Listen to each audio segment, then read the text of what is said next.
to the second day of this meeting of the Gender Data Network. My name is Lauren Harrison, and I'm the Data Ecosystems Team Lead at Paris 21 at the OECD. And I'm joined with colleagues and partners from UNECA, Data2X, and Open Data Watch, really to welcome you to this really exciting event. We have a jam-packed session for you, lots of exciting content. And for those of you who joined us yesterday, we're really glad you're back. For those of you who couldn't join us on day one, it's great to have you here. Just some quick housekeeping items before we get started. First is to let you know that we do have simultaneous translation in French for this event. So if you are looking for translation, please do feel free to avail yourself of the small globe-shaped button at the bottom of your screen to find your preferred language. And we do ask that you toggle on and off if you end up taking the floor.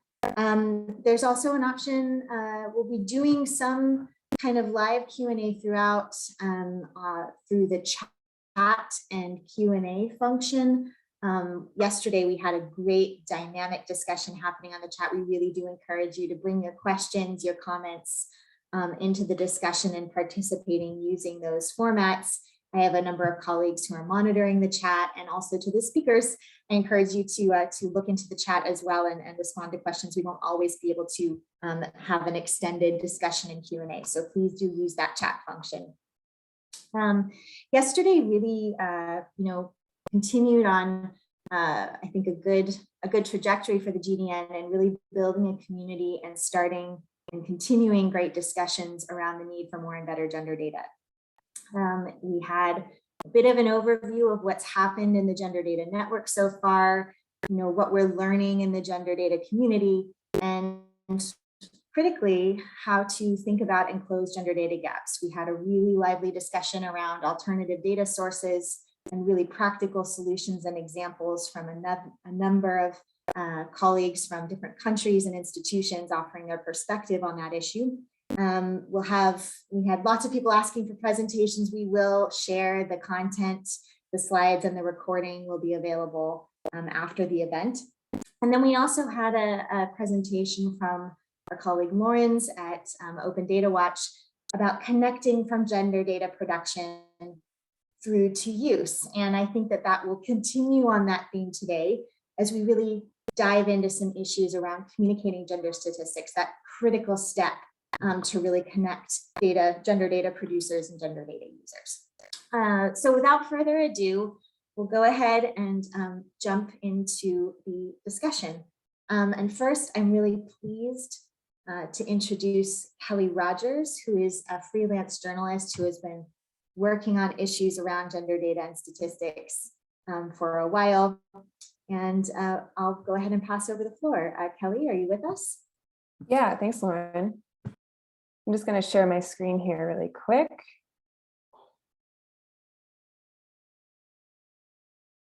How does that look? Perfect. Good. Okay.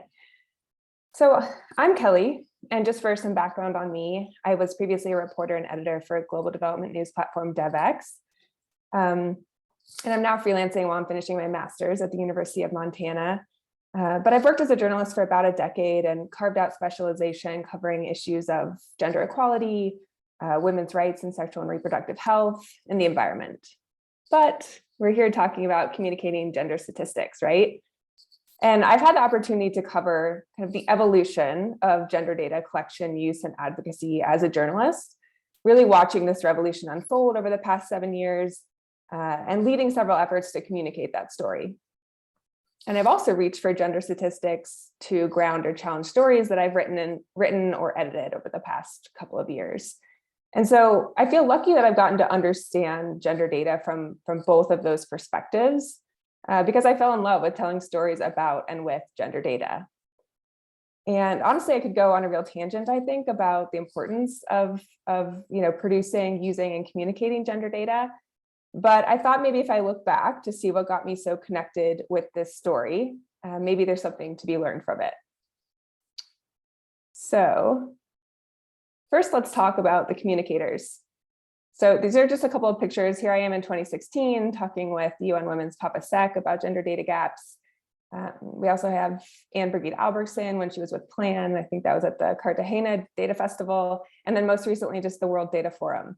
And I think you can see Shada Badi, Francesca Perucci, Johannes Uting. And I promise I'm not just name dropping incredible gender data experts. But we talk a lot about strategies for communicating gender statistics to deliver impactful messages, right? And I know we'll hear from a number of speakers today who have so much expertise in this area and knowledge on what works and what doesn't.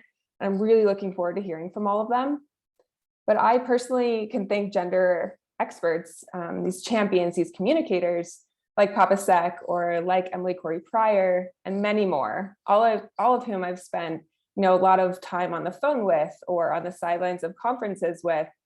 And I can thank them for my understanding of gender data, not just of what gender data is, but why so many organizations are partnering to close these gaps, what closing gender data gaps can help achieve, and still the real challenges the movement for more and better gender data is up against. And so to back up for a second, I often can't explain what I cover for, as a journalist for my parents, my sibling, my partner half the time, right? I know there must be some data experts and some gender or some development professionals here who can sort of relate with me. But here's where gender data differs for me. I can explain it. And people in my circle, let's say here domestically in the US who work in different fields can really grasp it. And I think that's because it's been explained to me in such digestible ways and in ways that help me really connect it with the bigger picture. So I guess I would just say don't underestimate the power that comes with being able to communicate gender data's meaning and value. Gender data communicators are vital for doing this. Not to say everyone needs to be a communicator, but I think every organization working with gender data or hoping to elevate the use of gender data should probably have at least one. But I started writing about gender data at DevX because the communicators I was in touch with really helped me see how deeply the journey to close gender data gaps was intertwined with gender equality. And that's what I covered. I also happen to be a nerd about methods and data collection within global development, so that didn't hurt either. All right, so we've covered communicators, but let's talk about the actual communication and comprehension. So communication goes both ways, right? One message that will always stick with me that I think a lot about is that gender data isn't just about counting women. And I think this can be interpreted in a lot of different ways. And in this case, maybe what do journalists need in order to use the gender data being produced? I mentioned how important it is to explain gender data, but those two words are fairly unlikely to make it into mainstream media, let's say. Gender data itself won't always be the story. But it's likely that a reporter is working on a story that can be supported with gender statistics or knowledge about lack of them. And so knowing where to find data sources would be key. But as we know, it can be pretty overwhelming to understand what's available. Where can I find it? And after years in this world, I still don't really feel like an expert in that. And so I think the more communication can go both ways, the better. So asking members of the media what is helpful to inform their reporting or sharing data sources. We heard a bit yesterday that COVID-19 has really catalyzed groundbreaking gender research. And I felt actually that a lot of organizations were improving their communications at the same time that they were maybe sharing these COVID-19 rapid gender assessments. As a journalist, we're always facing deadlines. We're always pitching stories or looking for information to support longer term reporting. And so if I stumble upon a platform maybe that where I can explore data on women and unpaid care work, or a new report about gender and big data, I'm going to look at it. And even if I don't use that data for a story that week or that month, let's say, it's on my mind and it's likely filed on my desktop for when it's appropriate for the next story I'm working on. And then of course, there's comprehension. What is communication if your audience isn't sort of taking away these key messages, right? I saw this on Instagram recently, and preparing this presentation made me think of it. But ladies, one thing we're not doing in 2022 is ending sentences with, if that makes sense and if that's okay, tell the others, which I wholeheartedly agree with. but I think maybe in the case of interfacing between gender data and media, it could be appropriate to ask, how familiar are you with gender data? Or which of that information would it be helpful to revisit for clarity? I think being willing to walk a journalist through concepts that seem really basic to you or that maybe you mastered a decade ago is key. But open up those lines of communication, host those workshops, invite media to that meeting, and I think you'll be surprised how receptive journalists are to that. Okay, the best part, the story. The story of gender data, I think, is fascinating and fast-moving. And telling these stories can be an act of feminism and contributing to a more gender equitable world. So once you understand what gender data is, you see opportunity everywhere and you think about it constantly, at least if you're me. It is so interconnected, and I think there's more to be done to help people make those connections, whether they specialize in nutrition or education or climate change. But I mentioned that I had the opportunity to get to know gender data as a user and as a journalist watching the revolution unfold. And so from my experience, and I realize there are a couple of caveats throughout this presentation. One is that I'm sort of a methods nerd, and two is that I worked at an outlet where I could pitch really niche stories about streamlining gender data indicators and get a green light, which is not the norm in media. But those aside, I remember talking to Henriette Jansen, formerly of UNFPA, about the sensitive process of collecting data on gender-based violence, and was really pretty stunned at the effort and the preparation required to do this safely. And then with COVID-19 complicating it even further, it led to one of my favorite gender data stories that I've written. And there are these rich stories, I think, in the way that data is collected, and who is doing the counting, and maybe the journey it took to get that project approved in that country. Of course, what changes are created from the use of gender data. And so these to me are all stories of working toward greater gender equality. And as a storyteller, these are the times I'm on the phone kind of saying, whoa, slow down. Who is partnering on that gender data initiative? Who is funding it? And in my head, I might be thinking, what is this signaling about the bigger picture? What might this be saying about the global development community writ large or within this certain country? So collection and use of gender data, I would say, I don't think it's a stretch to say that gender data can be the story itself. Data collection as an act of feminism, as a potentially dangerous act, an act of rebellion, an act of progress, all of the above, that's really fascinating. So for me, gender data can inform the story. Sometimes gender data is the story, but thanks to great communicators and my ever increasing comprehension, I think my understanding of gender data has made me a more equipped reporter and editor. And the more journalists or members of the public who understand the meaning and value of gender data, I think the more data will be used and the more media we'll see, and hopefully the more change we'll see. But that is it for me. Thank you so much. Fantastic. Thanks so much, Kelly, for those reflections, really from your time reporting on gender data and the things you've learned, the conversations you've had. I really appreciated, especially just that collecting gender data or reporting on it is in itself an act of feminism, and that's really exciting and compelling to me.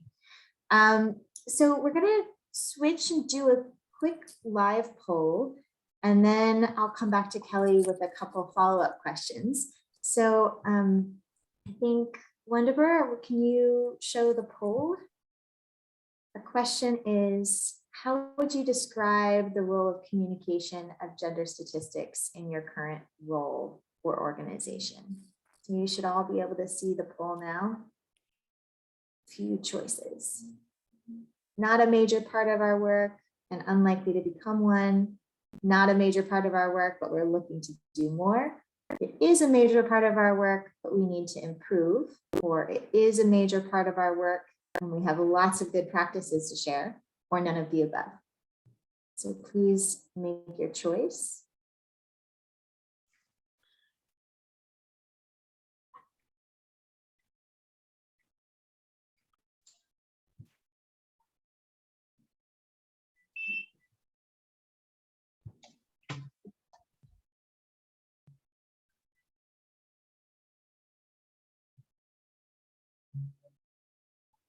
Wonderful. I defer to you on the completion of the poll. I Yeah. can't see it from my end, so. Sure. From the response, we got that for the first alternative question, no one is responding. So it's not a major part of our work, and it's unlikely to become. Yeah, for second alternative, around 35% respondents said, selected it. It's not a major part of our work, but we are looking to do more. The third alternative, it has so many, respondents, around 47%. That's the alternative side, as you saw. It is a major part of our work, but we need two more to improve. Lastly, around 18% of respondents choose for the alternative. It is a major part of our work, and we have to we have a lot of good practice to share for that. I think that's the response that we have, Laura. Great. Thanks so much, Wonderver. So it sounds like we've avoided option A, which is that we don't think that, oh, there's the results. Okay, great. So we've avoided option A, which is good to know. No one thinks it's unlikely to become a part of their work. And also we've avoided none of the above, but the vast majority have, or at least a substantial majority have said that this is an area where they need to improve. And certainly that's a sentiment I share. And I know a lot of colleagues working in the gender data space share this as well. So maybe I can just come back to Kelly a little bit on the results of this poll. Do you see, does this resonate in terms of how the conversations you've had with folks and organizations in terms of how much work they're doing up to this point in communicating gender data and statistics and, this kind of felt need to improve? Yeah, absolutely. And I guess I wonder sometimes how much of a burden it feels like, right? Like, is there this sense of, listen, we're doing so much work to close these gaps and to produce this data. Is it also our job to communicate it? So I imagine that feels like a burden sometimes. But just from my interfacing with so many organizations who are working with gender data or producing gender data, they're doing a great job, I think. I think the advocacy around gender data is pretty incredible. And so if you're kind of tapped into this network as a journalist, you're going to learn so much. Thanks for that, Kelly. And actually, that's a great segue to my next question, which is really, speaking to gender data producers that are on the call now and others that you've spoken to, what are things that folks in the gender data community can be doing to make the messages and information more accessible to journalists and media? What are some tips you have from your experience? Yeah, I think this varies so much from outlet to outlet. Is it a major media outlet or is it a startup with 5 people? And just in terms of the resources at their disposal or sort of their background. But I guess one thing I would say in my experience, because I spent a lot of time in my last year at DevX assigning gender data stories to, our in-house team, but also to freelancers and correspondents. And it was often fairly new territory for them. But after a quick, here's what it is, here's why it matters, here's a couple of resources to explore. My experience was that reporters were coming back and sort of saying, do you have any other assignments along these lines? I really enjoyed digging into this. And so these stories of who is being counted by whom are really fascinating. And I think sometimes maybe it's a matter of just getting someone started down that path and aware of this movement. But in terms of needs, I would say excellent communicators they can turn to with questions and a real foundation probably in the principles of gender data. And yeah, I guess just to share, like in terms of maybe challenges that journalists face in order to understand and access data, I was thinking about this last night. For as many incredible data journalists as there are, and there are many, I think understanding and accessing data can still actually feel pretty overwhelming and prohibitive for a fair number of quote unquote traditional journalists. And so depending again on the size of the newsroom and their resources. And it's sort of funny because I used to say I'm not a data journalist, And admittedly, I'm not, I'm not using web scrapers or the most adept at, programming languages. I'm working on it. But I kind of stopped whispering, like, I'm not actually a data journalist to people, because, not only have I become just far more data literate as I've progressed in my career, but I think there's a lot of things that so-called traditional journalists can bring that I think data science needs. So, for example, I bring a background in feminist theory, intersectional thinking, kind of this in-depth knowledge of the global development space. And so a reporter, whatever their beat is, they would bring that deep expertise, which I think, that's great and so necessary to bring to the gender data conversation. So I guess I liked what was said yesterday about kind of creating this culture of data use. And so can we create this kind of welcoming culture of gender data use? And I look forward to hearing today more about, folks who are proposing these workshops and seminars. And I think even if it's, a 1-hour tutorial on using this new data dashboard, whatever it is you want to offer, I think that's great. The more comfortable someone is, the more their understanding will grow. They'll be interested in producing these data-driven stories. Yeah, thanks so much, Kelly. I think, one of the things that really struck me, you mentioned was, I think someone who's coming more from the statistics space, I tend to view media as a bit of a monolith, which of course is kind of, I guess, a rookie mistake on my side, but really thinking about, the diversity of that particular user community. And really it comes back to this, what you were talking about also, of really building up communication skills within the data producer organization as well, or just communication, even just softer communication skills in general, so that they can have these conversations, because it's probably going to take a bit of exchange really to think about how to target data. And, and again, like you were saying as well, that journalists really have something to bring to the conversation as well, that maybe, that exchange of expertise could really ultimately move forward in the gender data discussion. So I'm going to close it there, but thank you so much, Kelly, for being with us and for your reflections. And we'll look forward to continuing the discussion in the next segment, which I'll move Thanks to so now. much. Thanks, Kelly. So we now have a great panel where we get to dig in, I think, a little bit on some of the solutions that some organizations have been exploring to really target this challenge on communicating gender statistics, in some cases how to connect with journalists, but also more generally from the producer side, how do we actually make sure that gender data is reaching users. So we have 5 panelists, really exciting. Our first panelist is Caroline Gatwiri Mutwiri. She's a statistician in gender statistics from the Kenya National Bureau of Statistics. Caroline, you have 5 minutes and I'll give you the floor.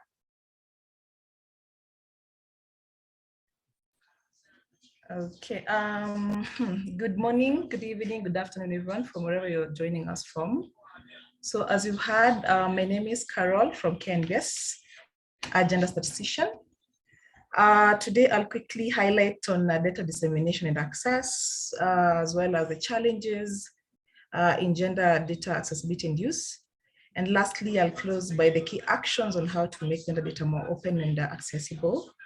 So, yes, thank you, Miriam, for highlighting the slides. So basically, that's just what I'll be speaking about.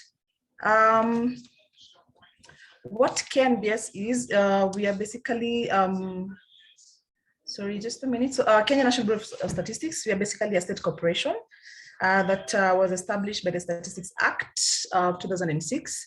What we do majorly is just to collect, compile, analyze, publicize, and also disseminate official statistics and information, generally and coordinating for the national statistical system in the country.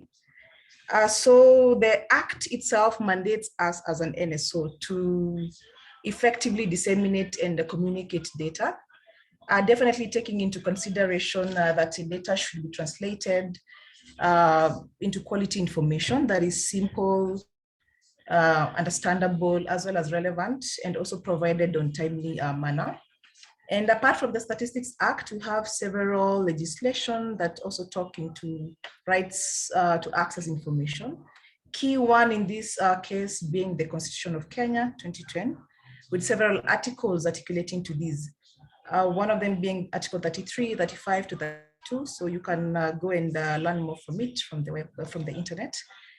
We also have several legislation as well that talk or speak into access to information. These include the County Government Act of 2012 with several sections speaking onto that. We also have the Public Service Act, also the Public Archives and Documentation Service Act. So we are generally mandated to do that based on the different alignments that we are aligned to.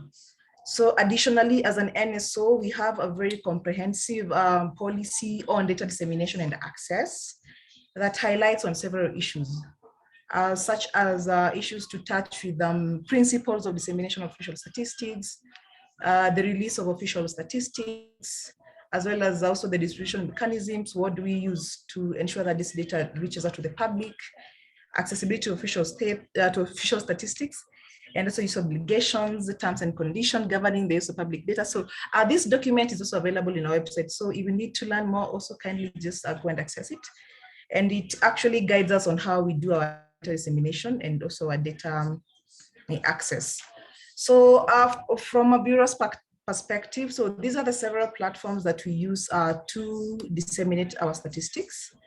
Publications, as usual, we have very many publications that you do as an NSO. So that's one way for us to really make sure that the information is out there. We have seminars.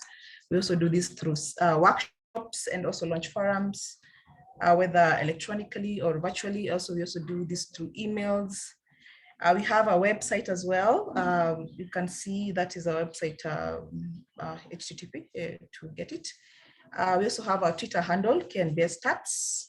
Our Facebook as well, a page right through there. So where we actually give a lot of information through it. And most importantly, we have several data portals whereby we disseminate our data. 3 highlighted there, but we also have like specialized survey data portals. For example, if you go to our website, you'll find a data dissemination portal or national information platform for food security and nutrition, which gives us some infographics or data in terms of what we've been able to collect for that specific project. We also have one specialized for fin access. All this can be seen into our website. So our data access is done by mainly, if you cannot access anything through all those platforms that I've highlighted above. So what the data user does just do or submit a request through writing to the DG, definitely. And then the DG assigns someone to work on the request, an officer in the bureau to work on the request. And then once one is assigned to work on that, they ensure that they've actually responded to the specific request. And then they liaise with whoever requested for the data. And provided if we do not have, we give them where exactly to get it, or we offer more advice on that. Touching on touching on gender statistics specifically, the gender statistics sector plan that we are currently using 2019-2023 acknowledges the need for effective communication on gender statistics, which has 3 key strategic objectives, and the third strategic objectives specifically highlights issues to do with communication, which is in terms of advocacy, access, and use of gender statistics. With the main goal, which is to ensure that gender statistics are accessible to all users and can be analyzed to inform advocacy policies and programs, as well as also promoting accountability in the gender sector. So the strategy itself, so the main strategy, the key strategy has 3 strategies where different activities are actually suggested or are anchored there. With the first one being to transform our social norm and attitude towards the advancement of gender equality and women's empowerment through strengthening advocacy on gender statistics. Secondly, the strategy is to inform research and evidence-based decision-making by increasing accessibility of gender statistics. And thirdly, through the key strategic objective is to ensure that use of gender statistics, to enhance use of gender statistics for continuous effective collaboration between the users and the producers as well. So for gender statistics, specifically the GSSP really acknowledges the importance of communicating on gender statistics and advocacy as well. Next slide, Mariam. On the challenges, kindly, next slide, Mariam, please. I have moved the next slide. You cannot. Oh, you have moved. Oh, sorry, I've seen it. Sorry, yeah. So on challenges in data accessibility and use, especially on gender statistics. So we face several as well, and I want to believe this cuts across in different countries or different NSOs. So one of them is on low data literacy, whereby there's a lot of inability to read and understand, create and communicate data and information as well. So we face that as a challenge. A lack of disaggregation of available data. So data is there, yes, but is it disaggregated to the extent that you want, either by sex, disability, age, for us to be able to do our gender analysis in terms of the boys and the girls, older persons, etc. That's also a challenge that we are also currently facing. And then thirdly, lack of data in specific thematic areas. For a long time, we've been wanting to have statistics on time use, but luckily enough, we are currently collecting or in the final initial stages of doing collection for that. Again, as well as also maybe asset ownership from a gender perspective type of data. So several elements or sectors or sections on which we really do not have data for on specific thematic areas, especially on upcoming issues. An updated data sets, which is maybe due to financial constraints or other technical issues, or essentially other priorities. For example, the DHS, we did one in 2014, but happy to report that we are currently in the process of finalizing the collection of DHS for the 2022.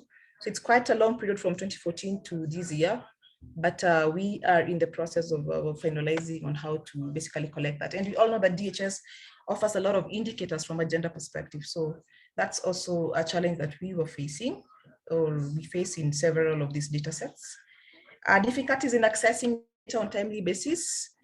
This could be either through the length of the time lag, essentially in data production and data dissemination, as well as some of the complex and tedious procedures in data requests, maybe from some of the admin data that we usually request for us to be able to compile our products. Other challenge is in terms of a limited coordination and collaboration between producers and users, which essentially hampers how we are able to meet our user needs. So we need to strengthen that so that we can be able to ensure that we understand each other, we understand what our users needs, and we can be able to meet them. If not, why, and what do we need to do about it? Key of these challenges is the weaknesses in dissemination, stroke communication. This one, an example on this is skills on how to properly advocate and communicate on gender data or gender statistics. Basically, how to use various channels of communication, as well as tailoring these different products meant for different target audiences, which is very critical for us to be able to communicate gender statistics. Bottom line here is to be able to differentiate between dissemination and communication, whereby communication is more preferred because your message is targeted and the tools that you use are being targeted for specific and the conceptualized data and statistics produced for different audiences. So those are several of the challenges. There are quite a few, but those were key in this context of in the context of communicating with gender statistics. So what do we need to do as an NSO, or what do others NSOs need to do to be able to address these issues, or rather to make gender data more open and accessible? So first and foremost, develop and ensure proper implementation of an advocacy dissemination communication strategy on gender statistics. So this will be able to make sure that there is an implementation of a rigorous advocacy and dissemination mechanisms that are meant to increase appreciation and utilization of gender statistics. So that is very key. Currently, we do not have one as a country, but we are planning on how to develop one specifically for gender statistics, a strategy for gender statistics, to be precise. Another action or something else that could be done by the NSO is to develop capacities to the media, institutions and journalists in communication of gender statistics. You know, they are trained to be journalists, but most of them, most of the time, they do not have the statistical background of it, but we need to ensure that their capacities is actually developed from that perspective, as well as also sensitize and train data producers and users on communication of gender statistics, very key. On these 2 points, we have several organizations that ensure that this training is offered with free online courses, or maybe through workshops. For example, Paris 21, UNECA, IFDB, and Women, Data Alert Foundation as well. We just concluded a training on data visualization in November, October, thereafter through Paris 21 and Data Lab and other members as well. And an example of free online courses for this, if you go to the Paris 21 page, you'll find some courses geared towards communication of gender statistics. One of them is communicating gender statistics on women's economic empowerment. Anyone can access them. And then the beauty of it, they're also tailored to the journalist as well. And then also communicating gender statistics for gender equality. There's also something on dynamic data viz. We also have something through UNECA on the gender statistics toolkit that has a module on how to communicate gender statistics as a tool for change. Open data policy is also another way to ensure that gender data is more open and accessible. This is promoting access to information by anyone, anywhere. So this is a good practice that NSOs and any other organization in the NSS, International Statistics, should actually embrace to ensure the uptake of gender statistics. And then while doing dissemination, this has to be done to be able to reach the farthest possible, not only at the national level. So this has to be done to the lowest level possible. We want to leave no one behind, so we need to communicate and we need to produce statistics that are not only at the national level, the indicators need to be able to measure the lowest possible. And in our case, maybe up to the ward, village level, if it's possible, but that also needs to be taken into consideration, considering as well the different channels and also the disaggregation of the statistics to the lower levels. I've said that. And then a follow-up of the key action, creation and uploading gender statistics or information basically, or even the products on a portal dashboard for ease of access. For us, we have Roots Kenya. They've developed a Kenya National Gender Data Dashboard, which is good for us, for the country as well. And then as a KNBS, we are also planning on how to do a gender statistics portal to just append it to our website, so that when you visit our website, you'll click somewhere on gender statistics, you can be able to see activities, upcoming activities, what are we currently doing, what products do we have, if we need any data, etc. Metadata to ease access. This is very important, to ease access of data and maybe other information on the website or the portal, etc. So this is very core, because you make it easier for your users to be able to maneuver throughout the website or wherever you put your information, or through the data that you uploaded.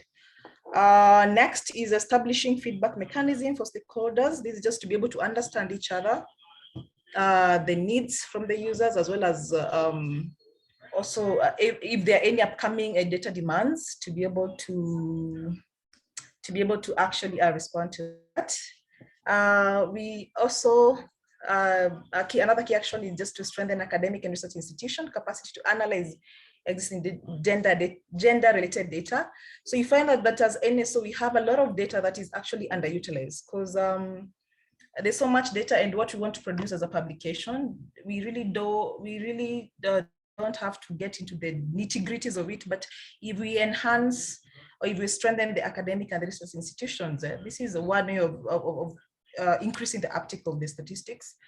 We did this through the Women Count program, yes, at University of Nairobi, where we supported a few students graduating to basically use the data that the KNB has to be able to complete their projects, and it was quite a good thing. So, and then lastly, but not least, we need to enhance collaboration between data producers and users with a particular focus on non-traditional sources of data. We have a lot of data out there, and I keep on saying, as an NSO, we cannot be answers to each and every single problem on data needs. So we need to find alternative data sources for us to be able to fill in the gaps. Yes, as well as complement each other. So this is such a good way of enhancing the use of gender statistics. And currently we have a CGD guidelines, citizen-generated data guidelines through Paris 21, GIZ, as well as GPSDD and UN Women, where we've been able to come up with some guidelines for the non-traditional data through the CGDs to be able to complement our statistics. Then, as well as the collaboration between the data producers and users would also enhance us using different stakeholders for us to be able to disseminate our information through them, whether through their websites as well, or through whatever the platforms the stakeholders are using to share out their information. So that is it from my end.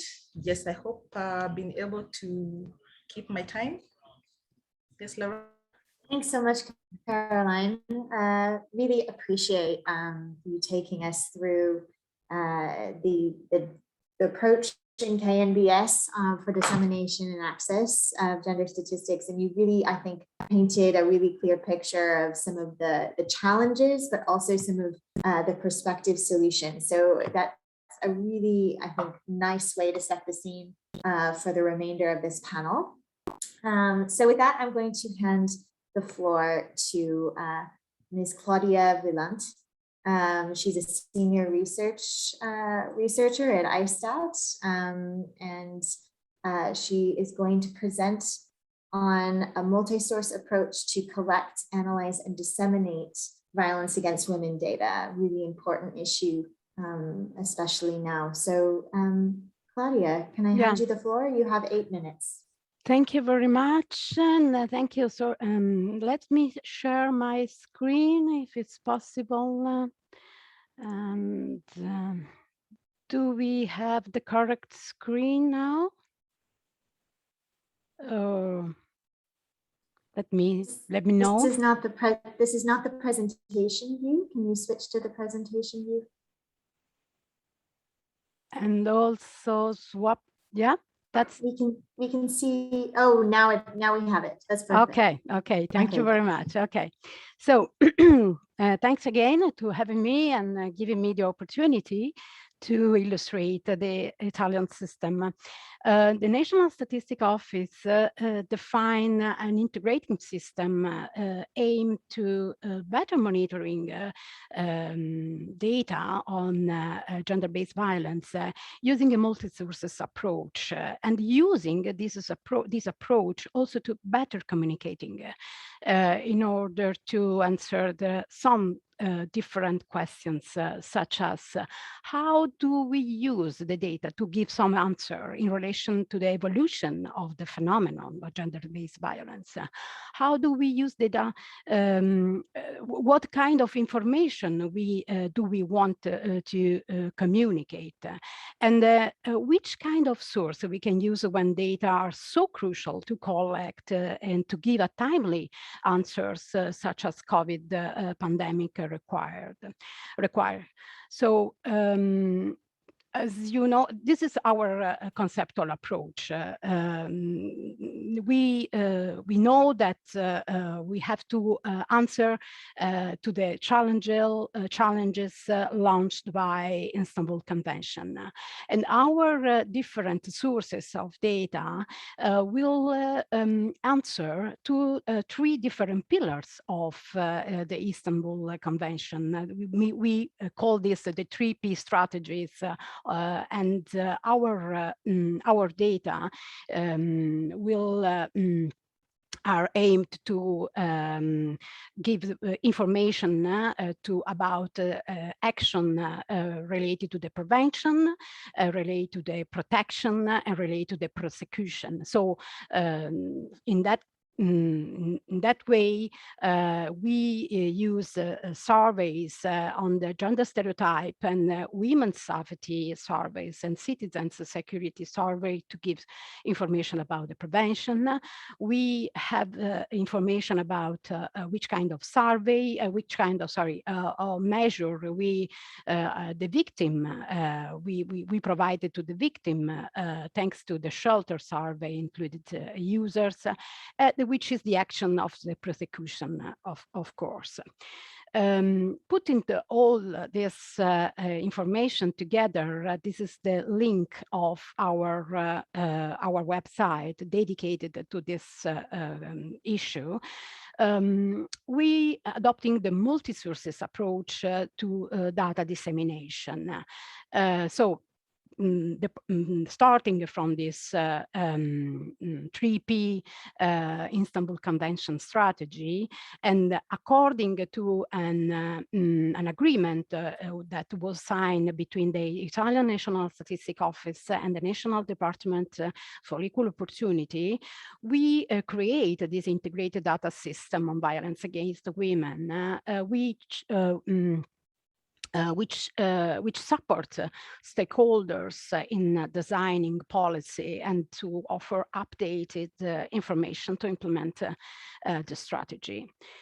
So, of course, we have time to go in detail on this kind of huge amount of information, but the important thing here is to understand that this multi-sources approach provide information not only to measure the phenomenon, but also to better understanding, to better understand how and to extent to which the phenomenon change over time. So we put together different sources, administrative data and field research data in order to give information about 3 different pillars of this convention. But so how to communicate the incidence of the gender-based violence? As you can see, this is data show the violence against women is a persistent phenomenon in our society, as the 2014 survey shows and found that 1 woman out of 3 suffered physical and sexual violence during their life. Now we are carrying out the new edition of this survey. This is periodical surveys, and thanks to this periodicity, it's possible to understand how the phenomenon change. For example, if you see the difference between 2006 and 2014 survey, data shows that there is that decrease of psychological, sexual, physical violence, but not the most serious form of violence as a rape. You see the yellow bar of this graph in this chart. No, you can observe also that over time psychological violence by the current partner decreased from 42% to 26%. So how to communicate change in the gender-based violence over time? Thanks to this periodic survey, we can appreciate changes to better knowing the phenomenon and how this evolved over time. For instance, we can give some answer to those questions. How has awareness of violence changed? We can see, yes, there is a greater awareness than in the past in considering an episode of violence as a crime. You see, from 40% in 2006 to 39% in 2014. We can also say that the voice of violence is less secret, observing the percentage of women who talk more about it and use more often the anti-violence center. You can see on the table as well. And we can observe also the change on seriousness of violence. You can read on the table that received injuries jump from 26 to 40% over time. So adopting a multi-sources approach also in communicating. In what way? This infographic shows two different sources of data. One is the data from surveys of the stereotype about gender role and the social image of sexual violence in Italy that we carried out on 2018. And this is something that we carried out, we plan to conduct every 3 years. And the other side, the right side, the left side of this infographic is the result from women's safety survey. So just to see, as you can see, is in this infographic, for example,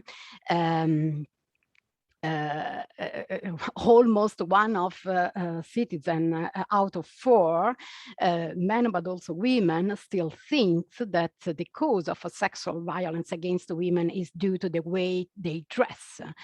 And you can see also the fact type of violence in Italy is one woman out of 3 is affected by this problem. So we can put it together and we can show that cultural questions, cultural issues are very, very linked to the fact, to the cultural, to the society issues. So that way we can see that we can contextualize the results on stereotype about gender role with the fact. Another example related to the femicide. We don't have this kind of crime in Italy. We speak about femicide, but we don't have this crime, this typical specific crime. But as you can see in figure 1, the average of the homicide decreased from last year, but mostly among men that is declined. So we have to we have to speak about femicide in our country, especially if you can see the relationship by victims and the relationship with the victims with the perpetrators. As you can see, there are the relationship between the killer and the victim make it possible to better understand the difference between male and female homicide. They are in fact 2 different phenomena. Women are killed in private contexts by partners and family members, and this data, this information, as you can see on the red bar, increase from 48 to 61. Men are killed by a stranger in public space. From you can see on the bar, blue bar, 78 to 64. So they decrease, the men decrease, and the women homicide increase a lot, especially during the last period. Let me also show you how, if possible, to use our data to preparing awareness campaign, helping a policymaker and the stakeholders to fine-tuning the aims of the intervention. For example, from our analysis, we know that the repeated violence is more common by partner than by non-partner. And the peak of sexual violence violence by the current partner, and is also in the injuries, life felt in danger and heavy consequence more frequent for domestic violence. So key message is violence is more from someone you know. And this is effect and actually the campaign that we have in our country in 2016. This is just to give you an example how to use our data, giving some important key message for our stakeholders and our policymakers. To respond to COVID-19, we had added to the integrated data system special web page exclusively dedicated to the gender-based violence during the pandemic. So here, together with the data, are available also complementary information to make statistics more understandable to all users. The information is about the special initiatives taken by the institution to cope with the increased risk for women, and also to cope with the limitation due to the lockdown. So this data can give some hint about the development of gender-based violence during the lockdown, but we have to consider that this is also the result of reinforced awareness campaign made by the institution in this period. As you can see on 25th of November, that is, we know has the International Day against women against violence against women. So this kind of request for help made by women from 2016 and 2021 show how this the information, the campaign, and the production of data are really, really integrated. Yes, so this is another, this is only an infographic, just to give you an example how we try to disseminate our data among users, different kind of users, such as journalists and citizens and policymakers and stakeholders. The last part is the new sources of data. As yesterday you mentioned a lot during the meeting, and it was very, very interesting meeting yesterday for us, because this is kind of new border of our research. Now we use the information, the data from social media to make this sentiment analysis, meaning how gender stereotype and gender-based violence is how social media think about, which is the sentiment. This is a kind of opinion mining exercise. It is positive, it's negative, it's neutral. This is important not only to having an information and understand how the gender-based violence and gender stereotype are represented, but this is more important to capture the new form of gender-based violence and its evolution through social media, such as cyber violence and cyberbullying, in order to monitor its different digital form. This is new field of research and very interesting new sources of data for our integrated system. So this is, thank you very much for your attention. This is our reference, and don't hesitate to ask me if you want more information about that. Thanks so much, Claudia, for the really interesting presentation on really how measurement on these issues is progressing, and how important it is to also think about how that information is going to be presented and how to educate the public. I think it's a really important piece of work. So thank you for that. I'm going to move to our next panelist, Ms. Emma Fury, who is the gender specialist at the Zambia Statistics Agency. Emma, you have 8 minutes. And just a quick reminder, I think, to all of our panelists that we do have simultaneous translation. So make sure to speak a bit slowly and deliberately, but let's keep time. So Emma, over to you. Thank you.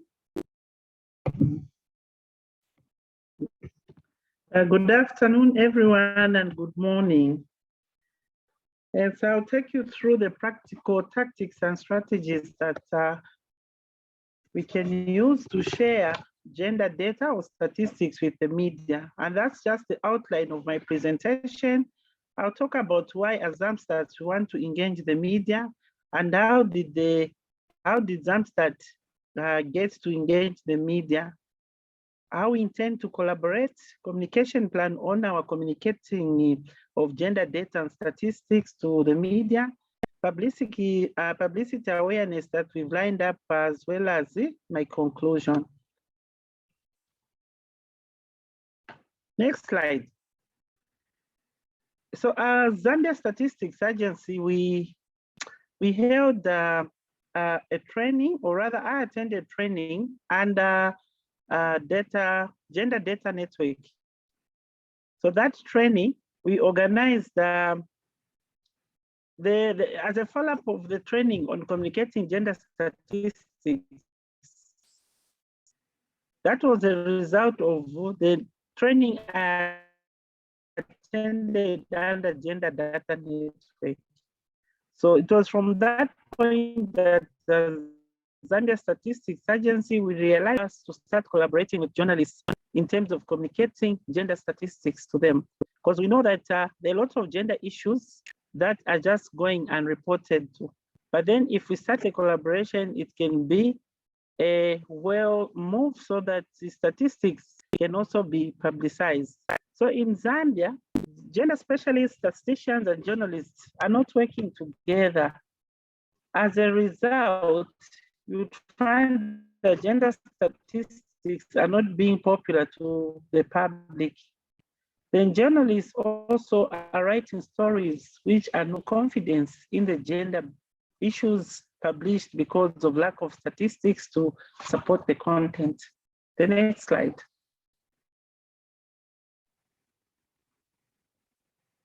Next slide. Next slide.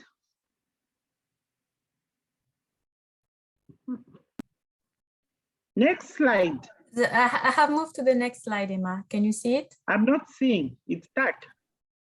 Maybe yes. Side. So, as Zambia Statistics Agency, in collaboration with the Bank of Zambia and other civil societies, we conducted a one-day training to encourage collaboration with statisticians and journalists. So this training allowed the media to get familiar with how we can communicate gender statistics between the statistician and journalists. Additionally, the training that we conducted, or rather the workshop, was it introduced the journalists to the soft skills that they need in their career as media personnel. Next slide.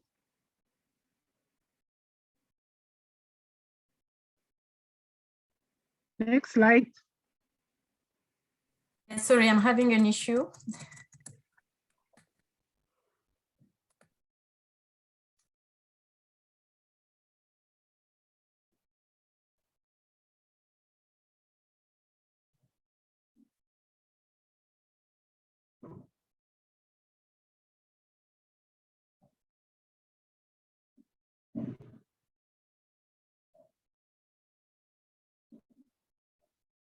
I think you can go on, Emma.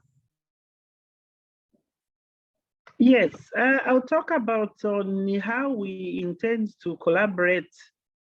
Collaboration is cardinal when it comes to communication of gender statistics with the public. So through the national strategy of the development of statistics too, the collaboration is actually ongoing. And this time, the collaboration is unique because it is sector inclusive. So meaning we are working with most of the sectors, working together with our unity, the gender unity. So coming to the national statistical system in Zambia, It's being coordinated by the Zambia Statistics. And this is because we want to ensure that all gender statistics, though there's no specific legal provision when it comes to the production of gender statistics, are of credible source as well as quality within the recommended standards. So as the statistical office, we intend to sign a letter of intent with the Ministry of Information and Media so that we can strengthen our synergy with the newly introduced communication plan for gender statistics. Next slide.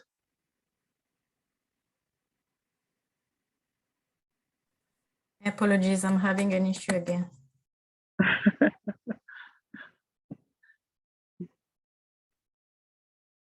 What is the next topic? Maybe I can be talking as we are trying to. You can go on, Emma. So as a statistical unit, we ensure that we take advantage of all the censuses, the surveys, the research, to make sure that officers in the gender unit do actually participate to guide on the production of gender statistics.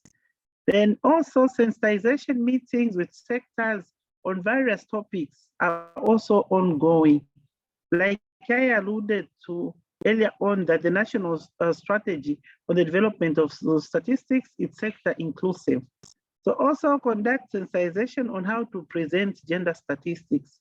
I'm glad previously I was seeing the previous presenters where they were showing some of the things that we are doing. We are also taking them through, like that workshop, we're telling the journalists that it's not always that you just write the narrations or the narrative.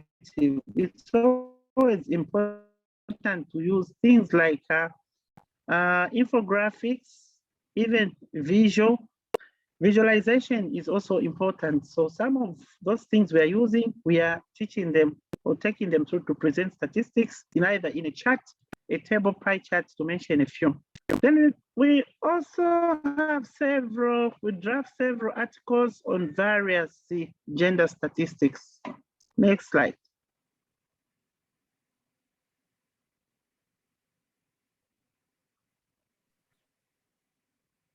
These are some of the activities lined up under our publicity.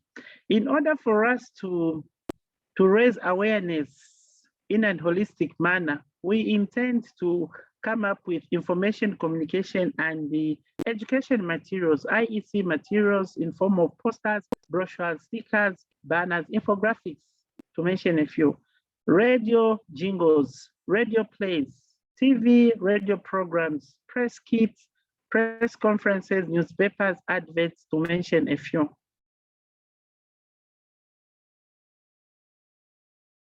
Next.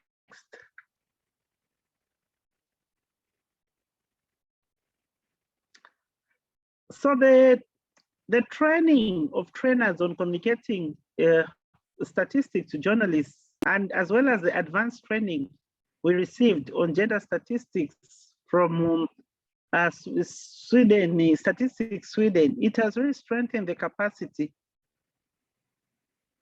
of members of staff working under the gender unit within the Zambia Statistics Agency.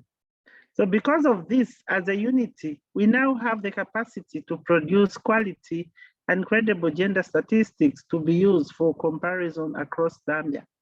In addition, these trainings have also made it easy for the data process for gender specialists, statisticians, as well as the journalists when it comes to communication of gender statistics to the public. And this is because we are now presenting the statistics using infographics as well as the data visualization. Next.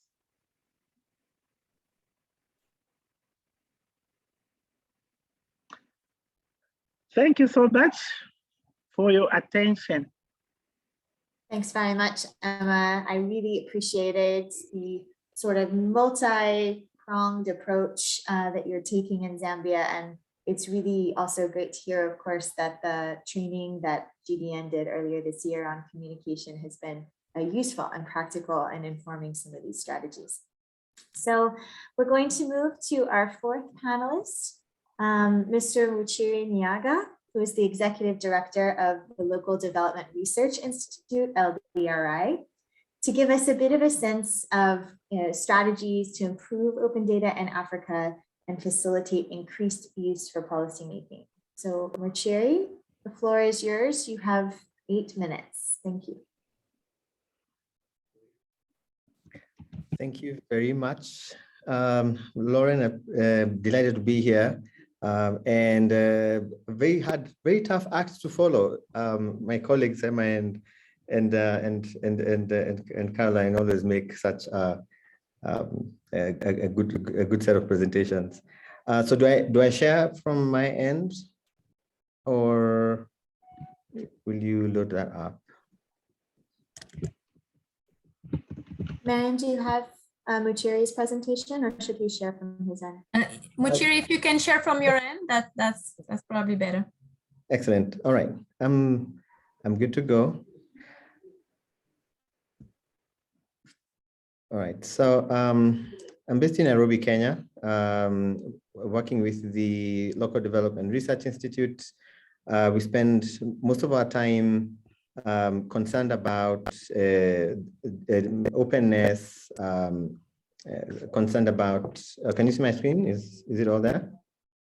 Yes, we can see perfectly. Please go ahead. All right. Excellent. Yeah. So a lot of our work tends to focus a great deal on transparency and accountability, but we're also very, very keen on the system side and the strengthening of public sector institutions. So you will see we describe ourselves as supporting African countries in their efforts at taking practical evidence-informed actions to end hunger, poverty, and reduce inequality. And the reason why it's a very big thing for us when we talk about practical evidence-informed actions is we're not, despite the fact that we do work on some bleeding edge kind of technologies, areas around AI, especially in the context of public sector efforts in development, we're also very aware that we're working in a context that is resource constrained, and sometimes where the political settlement is delicate, to put it mildly. So when I talk about efforts on data and what do we do around open data, keep in mind that we are trying to be as pragmatic as possible, and also thinking about the highest level of utility that we can bring to these efforts. So a lot of our work on open data was supported by the Open Data for Development Network, specifically IDRC. And that's because we were part of the network as one of the hubs in Africa. So the other hub is CAFDO, which is the Francophone hub, and we tend to be the more Anglophone-centric hub on the continent. So very focused on critical research, trying to think how we can improve systems, but how do you bring open data into government, into the public sector, as a default way of doing business. So moving from open data projects to open data as a way of life. So one of the ways that we've tried to do that is by embedding research fellows within government agencies, government ministries, to work with them around improving the enabling environment, around figuring out how to deal with sustainable financing for open data, and data for development more broadly, and then also thinking a little bit through what it means for that institution or that government to address the human capital side of data for development, and especially open data. So we're working currently in Nigeria, Sierra Leone, and Kenya. In Nigeria and Kenya, we're working with the Ministries of Agriculture, the national government, and in Sierra Leone, we're working with the Ministry of Information, specifically now with the Sierra Leone News Agency. And in all those, we have fellows, a mix of fellows, senior fellows and junior fellows.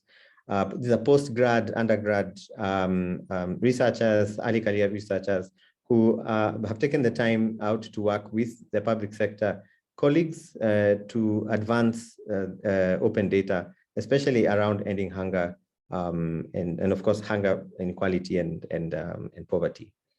So for more information on the fellowship, I'm happy to share that. offline or in a sidebar. But I'd like to talk about a couple of things that I think are really, the 3 ideas really that are have been very central to how I see the world, and especially how I see the world of open data. So I saw this quote from the Odin report, the Open Data Inventory report. It was the last one, 2020 it was. And I was a bit disappointed because from every other score, it looked like we're making a lot of progress.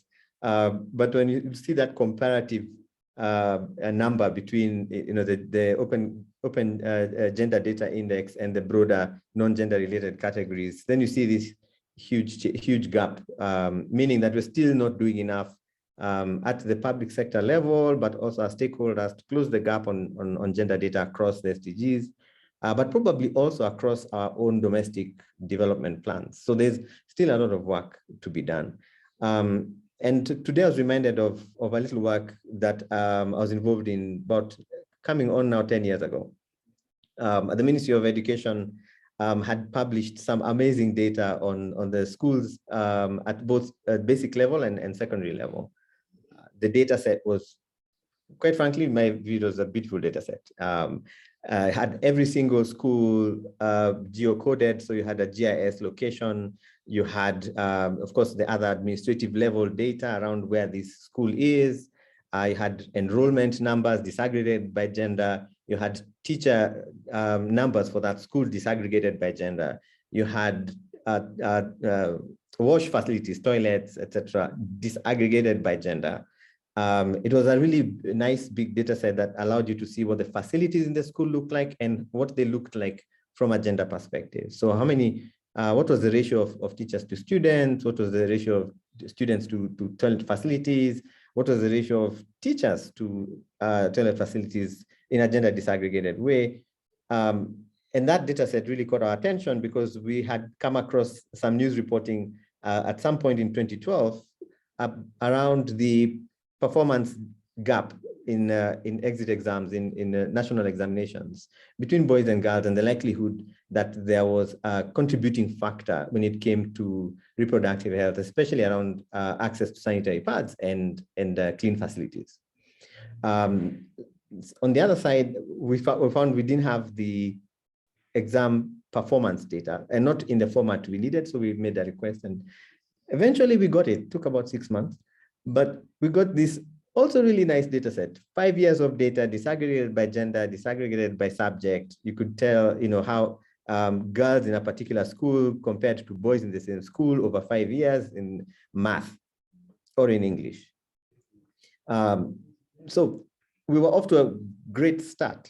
We're going to be able to tell this data story to back up this other story that had been done by local journalists that really caught the attention and the imagination of Kenyans. But alas, it turned out the ministry's data set used key identifiers that the exam council data set did not. They had their own key identifiers, and their identifiers were fluid. These ones were static. There was a separate data set from the institution that handles teachers. They had their own coding system. So you couldn't even connect whether human capital at the education sector level had the kind of impact on exam results that we thought it might have. It was a disappointing and yet a bittersweet kind of experience, I suppose, in the sense that we did get some data, but we didn't get the kind of data we wanted in order for it to tell the story. But there we were. Fortunately, over that period in 2013, going on into 2015, 2016, the government made an effort to address that. And this is where probably I'll highlight that this was, the data was available, but there was still a gap. And that gap couldn't be closed because the data sets couldn't talk to each other. And the Ministry of Education and sector actors got together and created a new framework. And we now have this National Integrated Education Management Information System, I think it is. And there's a unique identifier across all the institutions. And now that data, which I haven't seen yet, haven't looked at it in a while, must be a beautiful thing to behold. But that was possible because you had champions working on this. They rolled up their sleeves, they went to work. You had a clear purpose. We need this data because it allows us to do X, Y, Z, and therefore we shall invest the energy that we need.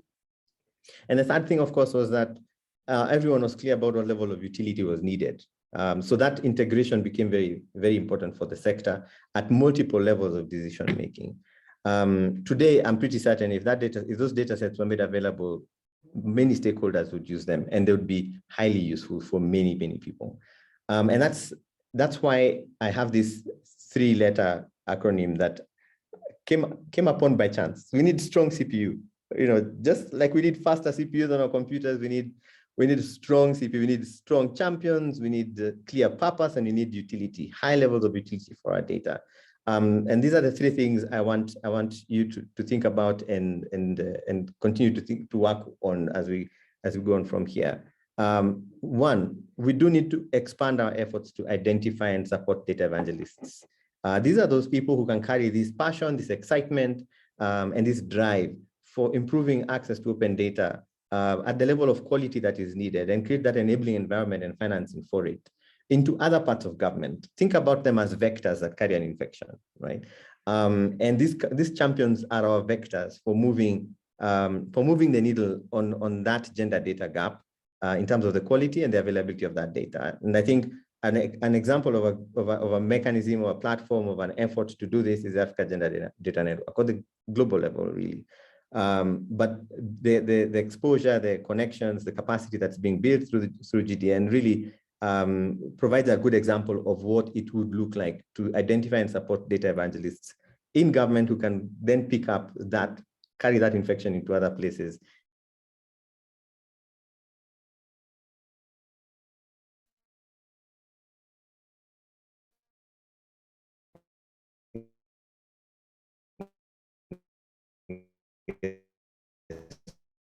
So is my face back? Am I still frozen? You're back now. We lost you for a second, but you're back. I could tell by the look on your face, Lauren. I'd lost you. I'm glad I'm back. So really quickly, the second thing is P, which is for purpose, which we've been talking about this for a long time, Shada. The Open Data Watch, Data 2X, and others. They need to move from just publishing data to publishing with a purpose, and being a bit more clear about what we are publishing, why, and who the audiences for it are. There are good examples of this. We went from doing open data portals that were generic, had everything in there. And of course, the challenge here is the amount of noise that comes with that for people who are looking for specific data. So being able to reduce that signal to noise ratio for communities so they can access the data they need much easier, much faster, can be really, really good in getting data used more. And of course, contributing to an emerging culture of data use for decision making. I like what UN Women did with the data portal. Eventually had an open data portal. It's very clear. If I'm working on issues around women's rights and the rights of the girl, and I'm looking for data around the broader frameworks we're working with, data.women.org is one of the first places I go. And that's because I don't have to sift through data on other things that might be interesting for me, but are not part of my journey at that particular point in time. So being clear what we're doing, targeting specific communities, and really trying to think about what's their pain. How do I relieve that pain for them? With this open data initiative and the kind of decisions they want to make. And the last one, the U of the CPU, really speaks to that whole data best practice, right? And this is where that interoperability that I was talking about with the education sector data, becomes really relevant. We could do a lot of work getting data out, developing champions, setting up and standing up technology platforms to make that possible, doing the data literacy trainings. But when people come to our properties online looking for the data, they find that they are really fantastic data sets that don't talk to one another. And the kind of work that we really want to do, the kind of analysis we really want to do, the kind of advocacy doesn't get supported by the fact that we have put all this other effort in place. So thinking about making sure that the data is immediately usable, that the visualizations that we've put in there are immediately usable, really comes to the aid of those, especially those in the public sector who need to do a presentation. And am I still talking too fast? Those who doing a presentation for their bosses, especially on PowerPoint, and make it easy for them to go somewhere, find the visual, find the data, see the visual, click download, embed, and go. So thinking about the users, their pain, their journey, how to reduce that friction as much as possible, really is a strategy that I would bet my money on if I was a betting sort of person. And so going strong with CPU, get champions, make sure that you're supporting them, make sure that you're bringing a clear purpose to the initiative and to the data sets that you're putting up, and make sure that you are delivering very high on the utility of that data and the utility of the technology platform where the data is. So I will leave it there for now. Thank you very much. I'm happy to take questions now, online, later. I'm available. Thanks so much, Muchiri. And CPU, that's a good one that'll stick in my mind for a while. Really appreciate those reflections. So we're going to move to our last and final panelist, who we're really thrilled was able to join us. So Mika Manshukani from UN Women. She's an outreach specialist, and she's going to talk a little bit about the communications initiatives that have been taken forward in the framework of the Women Count program. So Mika, please take the floor. You have 8 minutes. Hello, everyone. Let me just make sure that you're seeing my presentation. It's great to be here. My name is Mika Manshukani, and I am the outreach and communication specialist for the Women Count program at UN Women. And I also manage the Women Count Data Hub that Muchiri was talking about. So thank you so much for using it. We really like to hear these sorts of testimonials. So I'm going to take that with me. I'm also going to take with me the concept of the CPU. So I'm going to steal that in future presentations, just giving you a heads up on that. I'm really happy to be here today. I want to talk very briefly about Women Count. We are UN Women's global gender data program, and we do 3 things. One is we focus on creating an enabling environment to make sure that there are supportive policy spaces that make gender data a priority, because without having an enabling political environment and buy-in, we're not able to make sure that we are producing the gender data that we need. And of course, we support countries to improve their production of gender statistics. Our whole focus is on more and better data. And of course, finally, we also focus on making the data accessible and usable, because if the data is produced and nobody uses it, then then what is the point? We really want to make sure that the data that gets produced is used. And that's sort of where I come in. Communications is really key to all of these different objectives, and they're sort of woven in. So I want to my presentation is really focused on thinking about what these goals are and how communication sort of fits in. Just a little bit more about where we work. In phase 1 that just ended in 2020, we focused on 10 countries and 3 regions.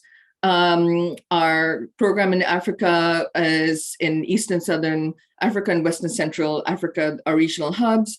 And our coverage of African countries include Cameroon, Kenya, Senegal, Uganda, Tanzania. Now we are in phase 2 that's just kicking off. And we plan to be in more than 70 countries and all regions. So that's just a little bit about our spread. And I wanted to highlight, a lot of, as part of our communication and data use activities, I wanted to highlight a few things. And I think some of this was mentioned yesterday. When the COVID pandemic hit, we moved very quickly to conduct rapid gender assessments to really find out how women and men were experiencing the pandemic differently. We ended up having these surveys done in more than 50 countries. We covered these 5 areas of economic activities, unpaid care and domestic work, access to goods and services, emotional and mental and physical well-being, and of course, relief measures.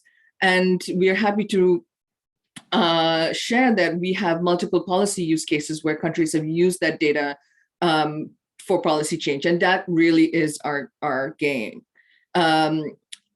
We then also produced a 13-country study on the effects of the COVID pandemic on violence against women more specifically. And I would like to talk about that as we talk a little bit about our experiences. Other things that we do include data storytelling, which I'll talk about if we have time through the data hub. We not only share data, but we try to tell stories using the data and about the data. And that really has taken off as sort of the centerpiece of the data hub. I also wanted to take this opportunity to share something that we've just launched. It is gender data resource for East and Southern Africa. So it's a resource hub where you can, on the left, you have all of these types of resources, normative frameworks, different kinds of portals and websites along these various themes. You can access publications and data sources. And if you use the drop-down menu here, you can select your country and you will access all of the gender data resources in one spot. So I urge you, I've provided the link, and at the end of this webinar, I'd be happy to share the presentation so that you have all of these links to use. And I definitely would recommend checking out this new initiative that we've produced. Now I want to just talk a little bit about communicating gender data. So we've done, part of what we do in terms of making data more accessible and usable for greater uptake is that we conduct a lot of trainings. And of course, I think this has been mentioned before, but we've worked with Paris 21 on communicating statistics on women's economic empowerment. We also have a gender statistics training curriculum, which has a key module on communicating gender data. And I would urge you to look at the whole curriculum and especially that very comprehensive module on communicating gender data. And so what I want to share with you very quickly is a few of these elements. So we've heard a lot from country experiences in communicating gender data, and that has been really refreshing for me to hear. So keeping all of that in mind, I just want to frame this in terms of looking at how do you get to that point, right? What are the elements of creating communication strategy? So, and this has also been mentioned, dissemination versus communication. So one of the things that I wanted to think about is when we often think about data, we think just in terms of dissemination. Dissemination is a one-way activity. It can provide, information. It's one-directional. It's regardless of users' needs. You can add it at the end of the production cycle. On the other hand, there's communication. It is a two-way activity. It is more engaged and aimed at reaching specific target audiences, and it is sort of about engagement and understanding user needs. And okay, there's no question, communication is difficult. Dissemination is easier because you can, once you've produced the data, you can just put it up somewhere and make sure people, so that people can access it. But communication is really thinking through from the beginning. How are people going to use this? What are the channels that we're going to use? What about this data is going to resonate. So all of this starts very early in the production cycle. So let's now go to sort of the data production cycle, starting with design. When you're designing sort of your data collection process, a dialogue between users and producers can identify your data needs and the formats you're going to use. Then as you're throughout the development process, you have a continued dialogue to make sure that you're still responding to those needs.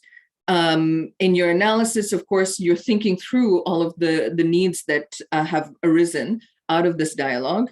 And then you are producing your reports, your knowledge products in line with those needs, right? With those needs in mind. And then finally, when you're communicating these findings and disseminating the data, you know that because you had users' needs in mind, you've engaged them from the start, it is going to be much easier for them to sort of take it and run with it. And we've had, a lot of experience with that in Morocco with the having users engaged in developing a violence against women survey from the start. So there are definitely many positive use cases where this has resulted in greater use and uptake of the data to make policy change happen. Now, three things that I would just mention as key when you're thinking about, what your communication methods are going to be. How do you choose your communication tool? First and foremost, I always say, think about your audience. Who are going to be using the data? Who's your audience? What tools will make communication most effective? And make sure that there's most uptake in use of your data. And then once you know your audience, think about your channel. What are the ways to make sure that more people are aware of the data, being able to use it? I also want to make a quick point here about the difference between breadth and depth. So often we think about, say, social media as having a lot of breadth. So in order to spread the information and maximize the visibility, social media tools can be really helpful. But sometimes you want to have a more in-depth engagement. And we did this for our violence against women surveys, where we had regional briefings with the countries that were part of the study, highlighting the key findings ahead of publication to make sure that they were really aware of the key findings and already had ideas about how these the findings could be used for policy purposes. So we had these meetings not only with the NSO but with the Ministry of Women, and that is not to say that one is better than the other, but a combination of the two can ensure that you have breadth and depth of your reach of your data. And of course, finally, messages. This is your content. Think about the channel and your audience, and then your message is going to be as simple and as complex as prescribed by the two elements before that, right? So if you have a social media asset, you're going to go really simple and highlight a data point. But if you have a policy paper, that gives you more space to go in depth and think about who pulling out policy recommendations, what are going to be, thinking about who's going to be using that output.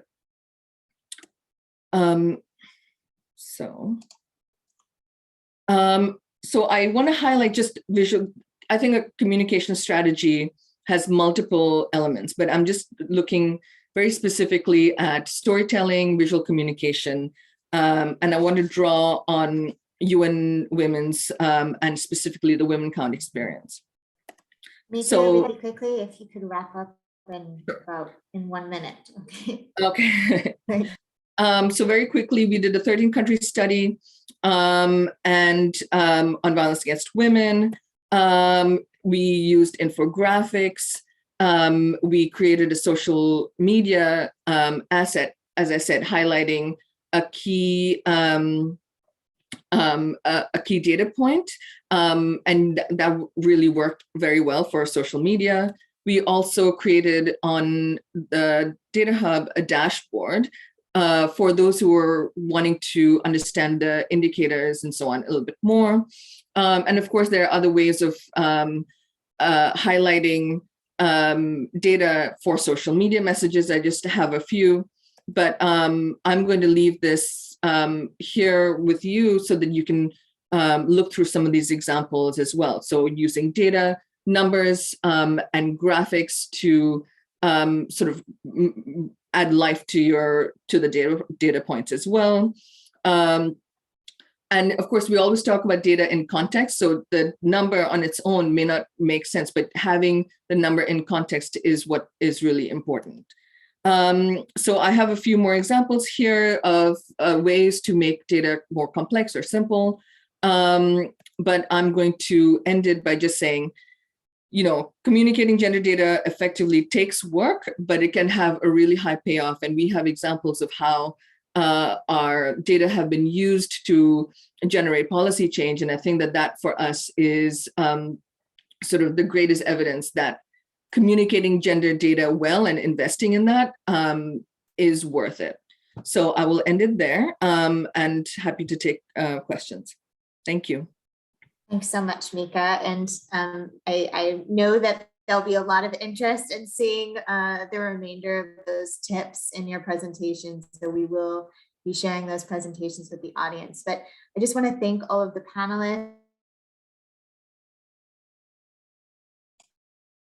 I think all of you really showed the breadth and complexity of how much we still have to learn. We need to shift to our closing panel, but really quickly, I just am going to ask a quick question of each of our panelists in 20 seconds or less. Can you share what you see as one key principle or strategy for effective communication of gender statistics? So first, I'll go to Caroline, 20 seconds.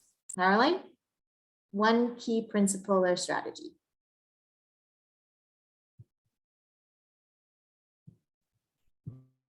We lost Caroline. Sorry. Oh, sorry. So oh, there you are. Yeah. So one key takeaway, basically, or principle is basically to ensure that we develop and implement a proper communication strategy on gender statistics. Basically, should have everything that we want and should give us a clear roadmap on how to do our communication activities entirely on anything that we want to do, with gender statistics, any sort of statistics, any sort of information. For me, that's yeah. Roadmap and follow through, I think, are really absolutely key. And then a quick to add on to that, if you look at the Paris 21 website, there's a guideline actually on how to develop one, so that could be very useful as well, available to the public. Yes. Great. Thanks so much, Caroline. We love when our tools are used at Paris 21. Okay, next I'm going to go to Claudia. One key principle or strategy for effectively communicating gender data. Claudia. Yeah, again, it depends of the target, because of course the journalists are different needs and the researcher, and when we published our data, we know that everyone can interpret it also in a different way, the same data. So this is important, the metadata for expert.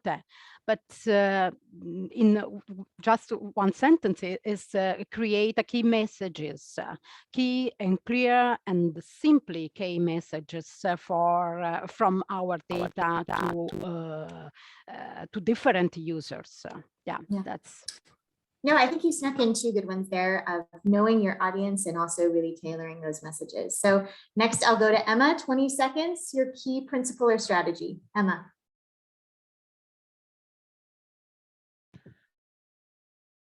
With me, for me, the takeaway note is that collaboration is very cardinal. So meaning is a statistician, a gender specialist, as well as a journalist, they've got to work together. Like that will be assured of communicating gender data effectively to the public. Collaboration, I think that's a really great one. This is a multi-stakeholder effort. So Muchiri, 20 seconds. Key principle or strategy. For me, it has to be audience responsive. Speaking their language, speak to them where they usually are, and speak to them in the way that is most appropriate for the message that you're trying to pass through. So I think, with social media, it's radio, TV, print, murals in public spaces, work with whatever works for them, not necessarily what really works for you.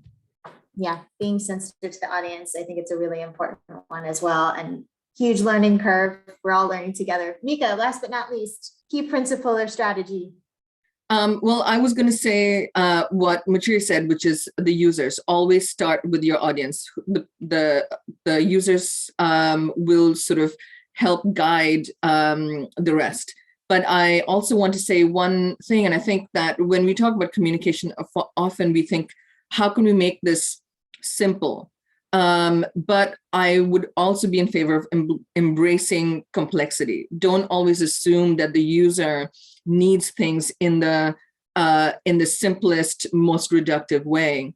Sometimes embracing that complexity can lead to really compelling storytelling.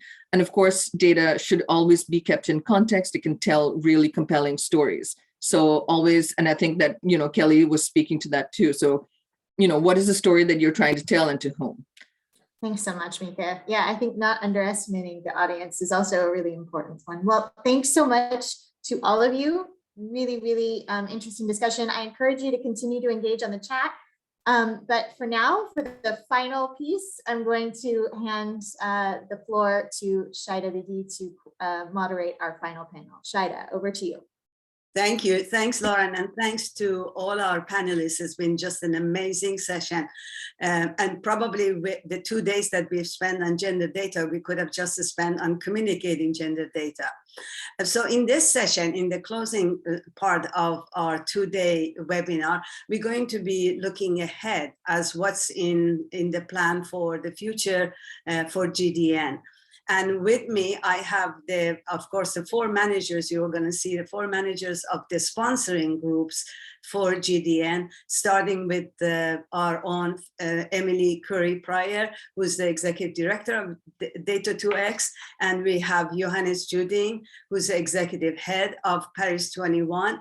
And with us, Oliver could not be with us, Oliver Chinkania from UNHCR, but we have dear William Muwaha, who's with us. William, if you can turn your camera on so we can all see you, that would be great.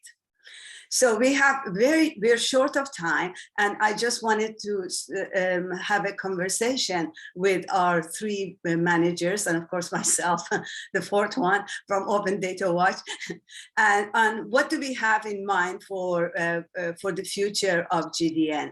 The first 2 years has been exciting. We've been hit, of course, with the pandemics, which limited our face-to-face interactions, but I think we have done quite well on creating the network and sort of putting it in place and giving it energy. So I just wanted to have a conversation on where we are.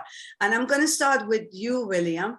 The question for you, and this is going to be very flash presentation. So, I know there's a lot of learning that we've had from the past 2 years, but what are some of the key accomplishments that you think we should keep in mind from the last 2 years for going forward, and with the plans that we have for expanding the GDN to beyond Africa to other regions? Over to you, William. Just a few minutes, please. Thanks. Thank you, Shaida. Thank you so much. I mean, this is one of the thematic areas which is very central to ECA. And some of the learnings, I think, over the past 2 years or so is when you are implementing such a project, I think one of the things is about facilitating cross-country learning. One of the things we have learned from censuses and CRVS, which are very effective and which are applicable to also gender statistics, is about south to south learning. A lot of countries do a lot of good things, but we don't have learning platforms for them to share and actually learn from each other. As you know, there was a meeting in Ghana, and from the sharing which countries made, you could actually feel that there is a lot of information there in the countries which we can actually facilitate. So one of the most effective methods will actually be facilitating this south to south learning. Then capacity building remains, very central, providing training of trainers on production of gender statistics, especially now that we have new methods, things like big data. There are new methods which a lot of our statisticians have not been exposed to. So as we go into the future and as we look at all these transformational, strategies on statistics, how do we apply those also to gender statistics? And I think, the issues which were discussed in this last session on data visualization, having, a more regular, communication amongst, the focal persons. And lastly, we actually need to provide a platform for the focal persons to exchange information. We do that in a couple of other thematic areas like civil registration, and it's very effective. And this is one of the things I think as ECA, we have quite some good experience on that. And ECA, we can provide that platform for regularly updating different training materials, publications, and so forth, which will be effective for people to access at any given time, at their own time, at their own speed and so forth. I think learning some of these exchange platforms have actually been very effective, especially in a subject like statistics. Thank you, Shada. Thank you. Thanks, William. Those are great points. Turning to you, Emily, you are the sort of the founder of the GDN and the network, and you have some vision of the network. Tell us a little bit about where do you think, what have we done that you think is right and have met those visions that we've had at the start? Well, thanks, Jada, and thanks, everyone. I wouldn't give myself the credit of being the only founder of the Gender Data Network. I think that's been such a collective enterprise and so many wonderful people and willing partners along the way, from ECA to Open Data Watch, of course, and then more recently, and I know we'll go to Johannes, Paris 21 as well. And really, cannot be understated the importance of all of the individual Gender Data Network members and member countries who, there wouldn't be a network if countries weren't willing and interested in participating and in lending their leadership and their voices to this. And, I think in terms of both the accomplishments and the vision, I feel like the conversation that we've had today is kind of the only case study you need in a way for why, this is so important and also why it's been so successful. Listening to everyone speak and thinking about what that means, all of these challenges, right? We all know the statistics, right? Of how many indicators across the framework, how many decades old are certain pieces of data? Do we or do we not have the data that we need, to collect on the SDGs? And I think one of the common pieces of this is that, these challenges that we experience are across countries, across sectors, across communities. And so when you're in that situation, really the only answer is partnerships and our successful partnerships where people are willing and excited to work together. And I think just reflecting and thinking for a moment about gender data, the advantage maybe in a way of being in a deficit, right? Having been in a data gap world for so long, having, so many of us having fought for many decades to even have gender statistics and gender data fully recognized as a thing outside of technical communities, right? As a political conversation, as a community conversation. That, I think, embodies and engenders, pardon the pun, a spirit of innovation and kind of scrappiness, right? You have to work harder, and you have to be more willing to work across.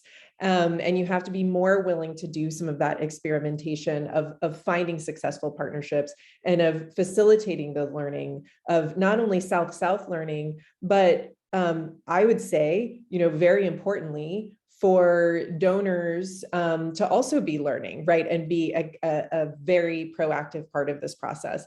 And I think that is a big thing that the Gender Data Network both has brought to this table, but I think will continue to bring to the conversation. It's a network of individuals who are committed to the same purpose, who see the importance of all the different audiences that need to be reached, and I think have a vision and a kind of a roadmap for what really needs to be done for gender data, not only to be produced, but to be used more effectively. So I think there's a bright future ahead, and a lot of champion evangelists to continue to build from, to just borrow a term from Uchiri as well. So I'll stop there, Shada, but I think the future is bright. Thank you. Thanks, Emily. And that's a good segue when you mentioned future to Johannes. And Johannes, tell us what you have in mind for Gender Data Network and sort of helping us with being the secretariat for expanding the network. Thank you very much, Shada. Good morning, good afternoon.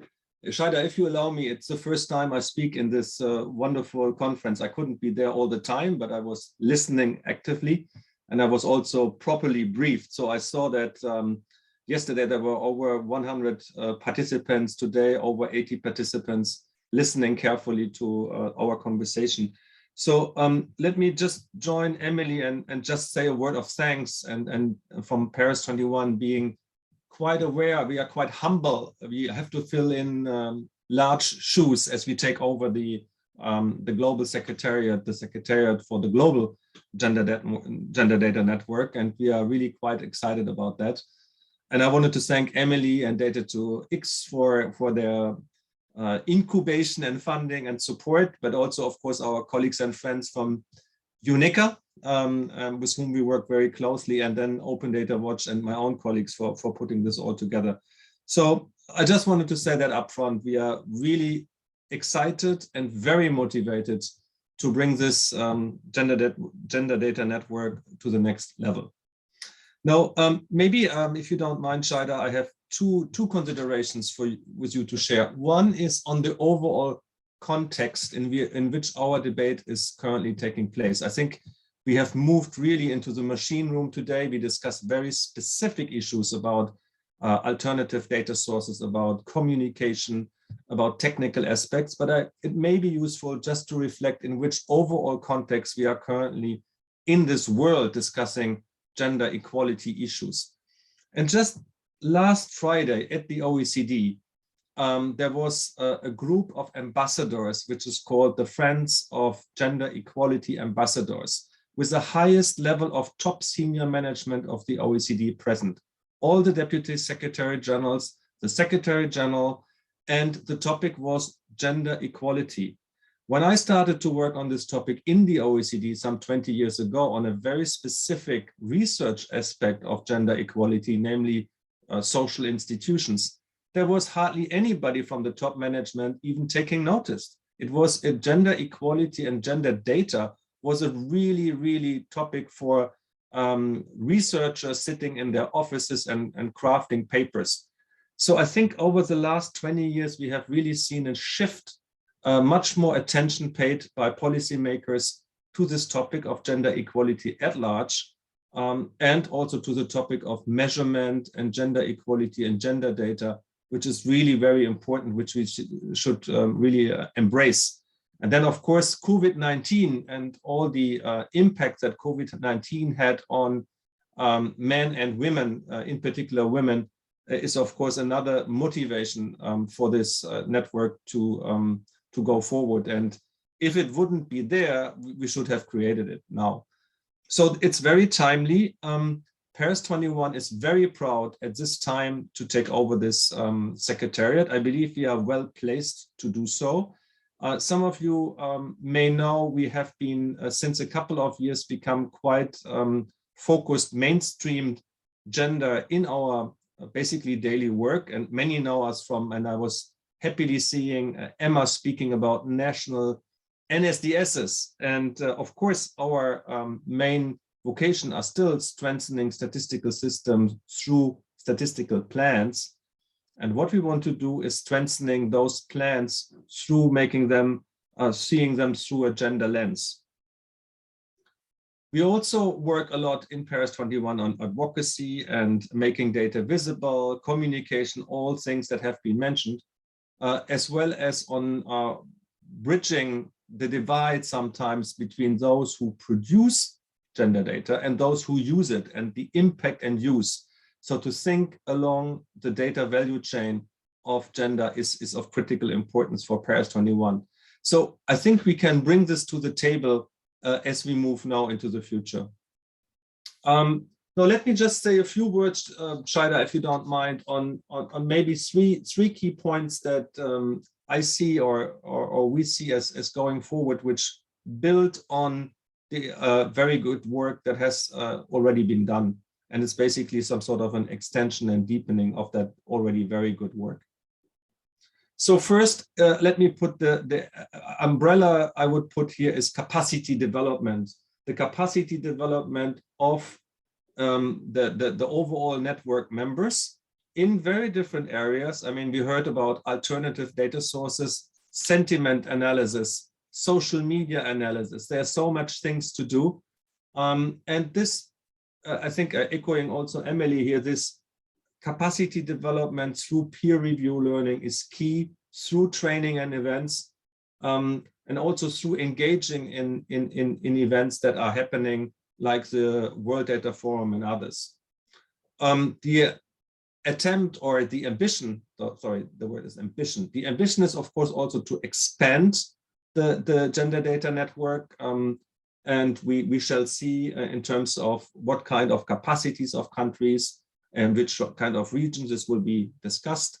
But this South-South learning as an idea, this sort of learning from each other, sharing expertise is critical. And I think today was a great example from just listening to colleagues who have certain experiences and share it and have a sort of peer review conversation. So capacity development is one very important topic. The second one I would say is to empower and raise the profile of the gender focal points within the network. So this is something which has been done. I've zoomed into some of those events. I could see that there are very motivated gender focal points already today. This will be enlarged, and I think these are the stepping stone that could help us to go into the systems, into the organizations of national statistical offices, but why not beyond? I mean, this should also hopefully reach out to line ministries and to engage beyond the purely statistics data network, but also to the policy making parts in, let's say, public finance or let's say labor markets, or let's say health or whatever. So we need to strengthen those sort of gender focal points. And the last point, and then I know, Shaida, we are short of time, but I'm so excited about it. The last point is that has been mentioned as well is the before last is the link between gender data and policy making. The use case that has been said already, but I just wanted to reiterate that it will be very important for the global network to have concrete cases, to showcase cases where data was taken and turned into policy change that benefited girls and women, and where we can learn from what was happening in this specific context that made that change. Now, every context is specific. You can't just copy paste and then say this is the right way to do. But while talking about it and learning and how policies can change, for instance, laws, for instance, specific implementation issues. I've seen it myself when we talked about specific customs that have been there for a long time, so early marriage issues. shown through the data where girls are married at under the age of 18, how through certain incentives, policy changes, this kind of customs have been changed and what we can learn from this. So the mainstreaming of this into gender, into policy making and good examples will be very important. Last but not least, and the fourth point is this all costs money. We talked about resource mobilization. Now, Paris 21 with Open Data Watch, we are the secretariat of the now close to become famous clearinghouse platform, the Bern Network's clearinghouse platform. If you haven't heard about it, there is a site, a clearinghouse platform for financing for development data. This platform is meant to bring in, to mobilize more resources for development data. And what we want to do is also mobilize more resources for gender data and have some of those stories that are told on that, on a specific gender channel in that clearinghouse. Now, let me conclude by saying that this platform we are about to develop for the Gender Data Network itself will help us also to document, to basically have these communities exchanging about their experiences from very practical issues of alternative data sources to more communication impact, the difference between communication and dissemination, and all these things that we want to learn about. So let me conclude by saying a big thank you to all of you for being here. A big thank you to all who made it happen. And particular to you, Shida, for helping and making this happen, and looking very much forward to the future of this great network. Thank you. Thank you. Thanks, Johannes. We are way over time, 8 minutes, and I want to apologize, but this was really important for us to hear from William and of course from Emily and from Johannes, especially on the future plans that Paris 21 has in mind for Gender Data Network with the help of the sponsors of Data2X and UNECA and ODW. So thank you.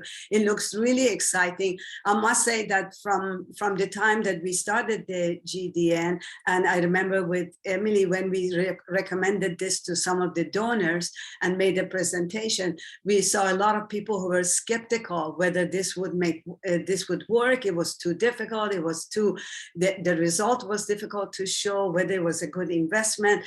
So I can't wait with Emily to go back to some of those donors and sort of report back that this indeed has worked well and we are moving forward.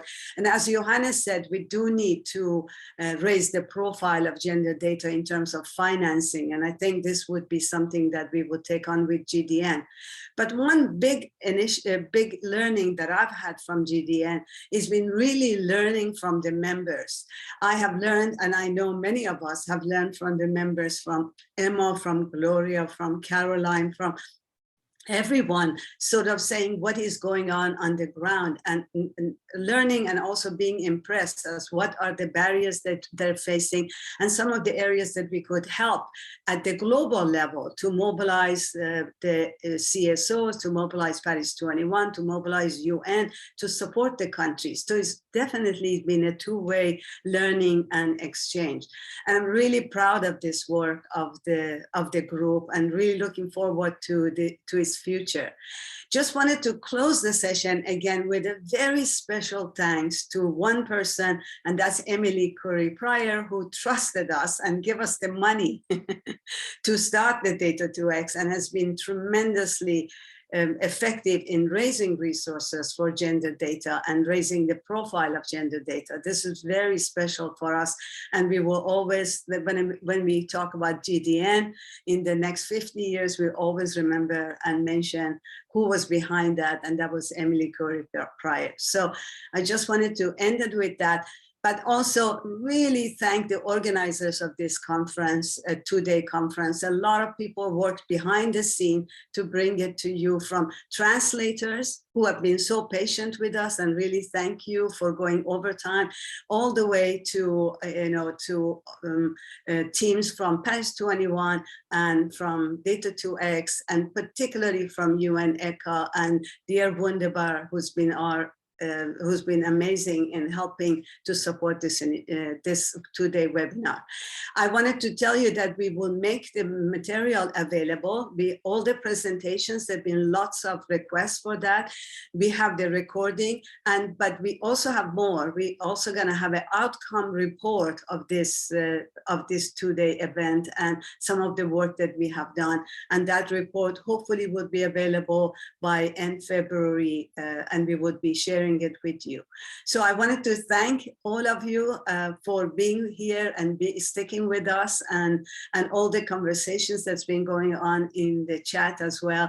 And have a good rest of the day or evening, wherever you are, and keep on thinking together how we can improve gender data through GDN, and holding hands to fill gender data gaps and create a better world with gender equality. Thank you so much and appreciate your participation. Bye-bye. Thank you as well. Goodbye. Bye. Bye. Bye. Bye-bye. You can exhale now. Everything went well. Thanks, Muchiri. Thanks for being here. And thanks, Emma. Gloria, you were amazing. You're welcome. And thanks for the interpreters. Appreciate it. Bye-bye. Bye-bye. Bye.